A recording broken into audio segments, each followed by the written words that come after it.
Ja nüüd võib-olla enne see üks ka lõbusam teema. Ma ei tea, vist oli umbes nii, et vanasti ju, kui Lahemaa rahvusparki sai ekskursiooni tulla, kõigepealt tuldi Viitnale ja siis, kui oli toas, siis tuldi ekskursioonile. Võib-olla Merike Lang räägib, kuidas see giiditöö siis Lahemaal välja nägi niimoodi tema pilgu läbi.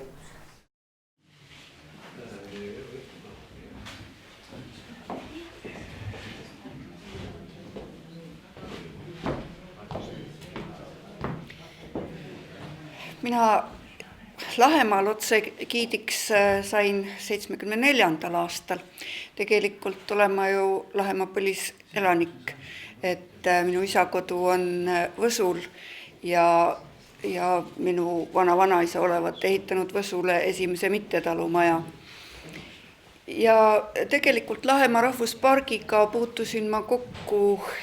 siis ikka teismelise plikana, sest minu onu Veljo Ranniku oli Lahemaaga ju tema loomisega seotud ja siis, kui minu isa Paul Rannik tegi parasjagu ka Võsu ekskursioonibürood, siis ta hästi palju küsis Veljo käest nõu selle kohta ja Lahemaa oli parasjagu loomisel ja Veljo käis siis meil kodus rääkimas ikka Lahemaast, nii et mina mäletan neid juttusid sellest natsionaalnei pargist ja Mnogo natsionaalnei pargist, et kuidas Veljo rõõmustas, et näe, kurat ära tegime.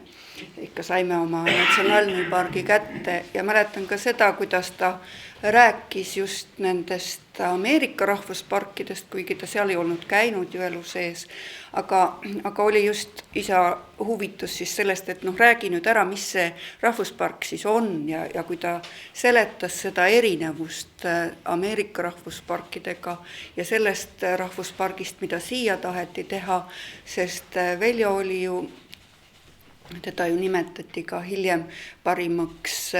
muinsuskaitsjaks looduskaitsjate seaks ja parimaks looduskaitsjaks muinsuskaitsjate seaks. Et tema oli see mees, kellel oli just see kompleksne lähenemine, et loodus ja inimene ja ta rääkis sellest, kuidas meil siin Lahemaal on küll ka loodus tähtis, aga see on eelkõige siin see kultuurmaastik ka, mida tuleb hoida ja säilitada. Ja mäletan ka seda, et ta oli natukene kurb, kui hiljem oli see, läks Lahemaa nagu väga palju eelkõige looduskaitse radasid, pidi ta seda siis oma sugulastele ikkagi rääkis. Aga mina siis rahvuspargi või giidina alustasin tegelikult tööd juba 14-aastasena, sest isa võttis mind siis tööle sinna Võsu filiaali ja ma sain töötada seal vale nime all, sest tegelikult ju veel alaealine tööd teha ei tohtinud. Ja minu ekskursioonid käisid siis, Käsmu oli üks, mida siis Võsu puhkajatele tehti ja Ilumäe palm, see oli teine ekskursioon. Aga siis, kui ma sain 16-aastaseks, siis tuli Anne Kurepalu, ma ei tea, kas ta tuli minu isa juurde vist rääkima seda, et kuule, anna tüdruk ära.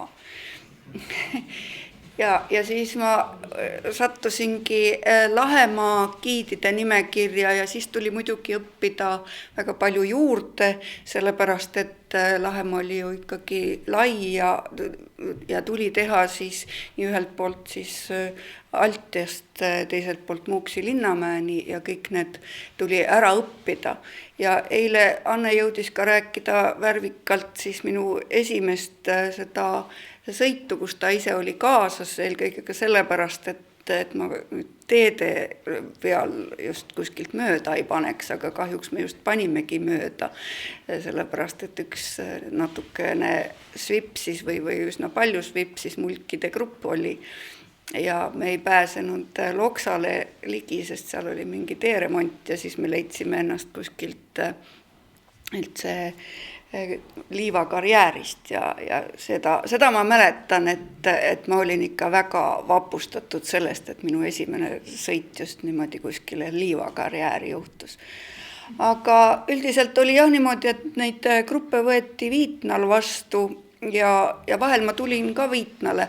ja mäletan ühte gruppi, mis algas minu jaoks väga hirmsalt, sest ma olin just Viitnale tulnud ja sealt siis anti sellele grupile minusugune 16-aastane plika kätte ja see oli minu meelest oli see Eesti Keele Instituut oli see. Ja siis teekonnal Viitnalt Palmsesse ei saanud mina suud lahti teha, ma pidin nagu rääkima sellest, mis asi rahvuspark on kõigepealt, aga see grupi juht oli mingi selline korpulentne vanem naisterahvas, kes siis sõimas terve seda teed, et nüüd anti mingisugune plika ja nemad olid lootnud, et neile tuleb ikkagi Anne Kurepalu rääkima, aga nüüd anti mingisugune plika ja kas me üldse siis, et see grupp võib-olla on ikkagi paremat väärt kui mingisugust plikat ja siis ma olin muidugi natuke ära ehmatunud, Palmses oli siis esimene peatus ja kuna siis ma pidin ju selle tagasi tegema, et nüüd rääkidagi Lahemaast ja siis kuna Palmse oli minu lemmik, ma olin Veljo Ranniku käest tema käsikirjad saanud kõik siin mõinsate kohta ja olin selle nii korralikult ära õppinud ja Palmse park ja siis ma eriti pingutasin veel rääkida ja siis kui me olime bussi tagasi läinud, siis kuskil Oruveski koha pealt, kui me sõitsime Võsu poole, siis see naine tuli ja vaikselt ütles, mitte nüüd, kui enne seda tema sõimu oli kogu grupp kuulnud, siis tema vabandust, seda nüüd terve grupp ei kuulnud, aga see vabandus jäi mulle meelde, ta ütles, et oi, ma väga vabandan, te oskate ikka suurepäraselt rääkida ja te võib-olla räägite isegi natukene elavamalt kui Anne Kurepalu.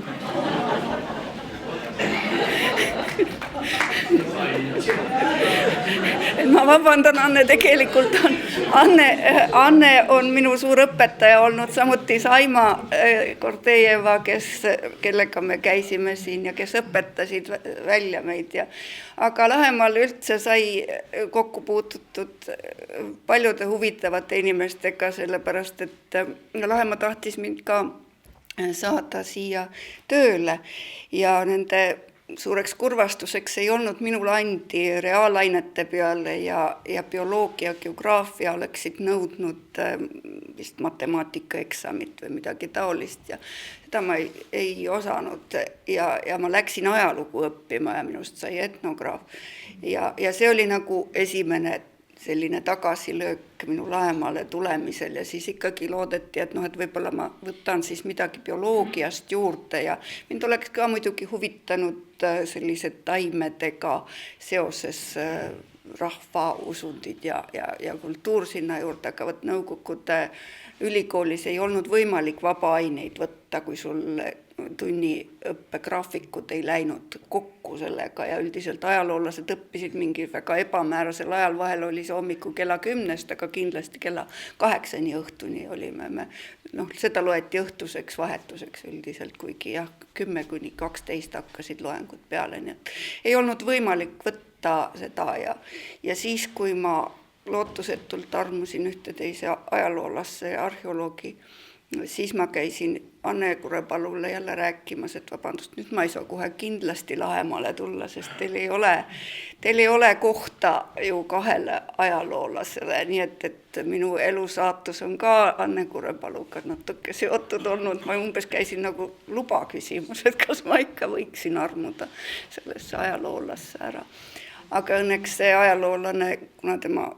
juttu on tänasest akadeemik Valter Langist, tema esimene perekond tuli seotud Lahemaaga, siis tuli ju temalt ka väga kena uurimus, mis monograafia näol oli siis tema kaevamistel Tõugu-Kalme väljal Uuskülas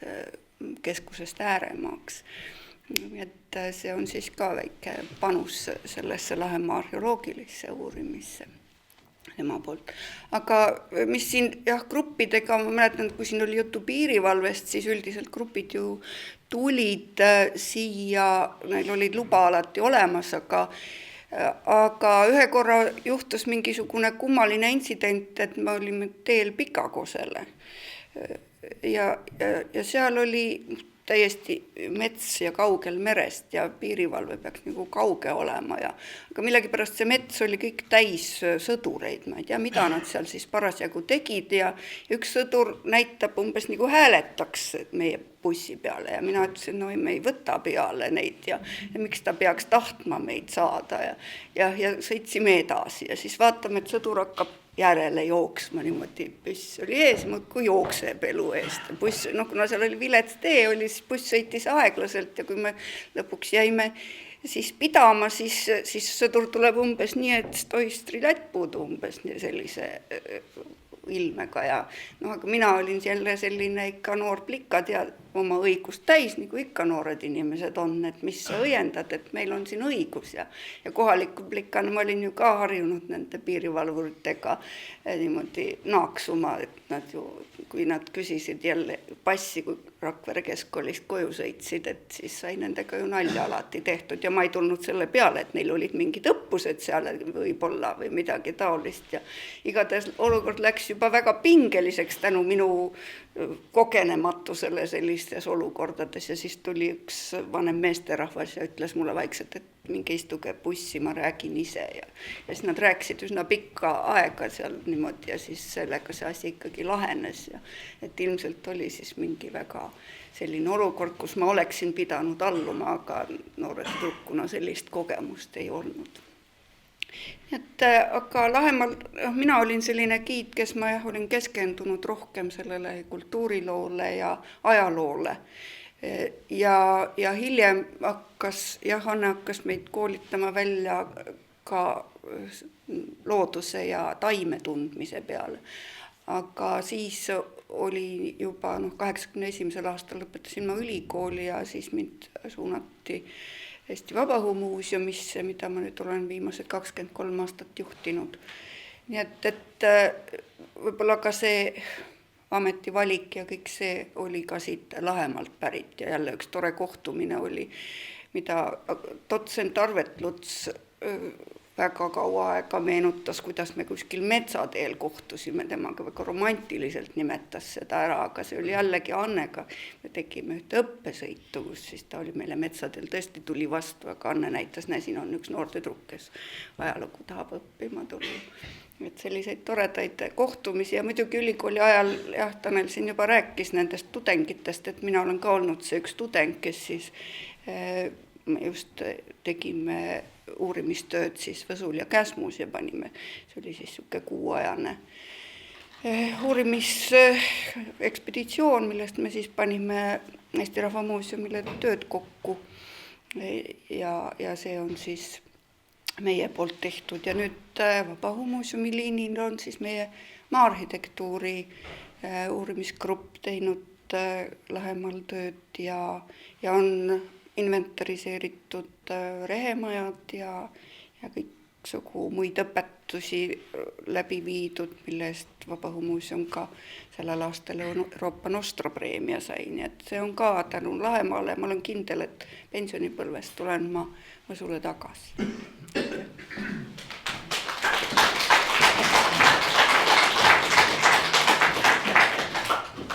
Suur aitäh!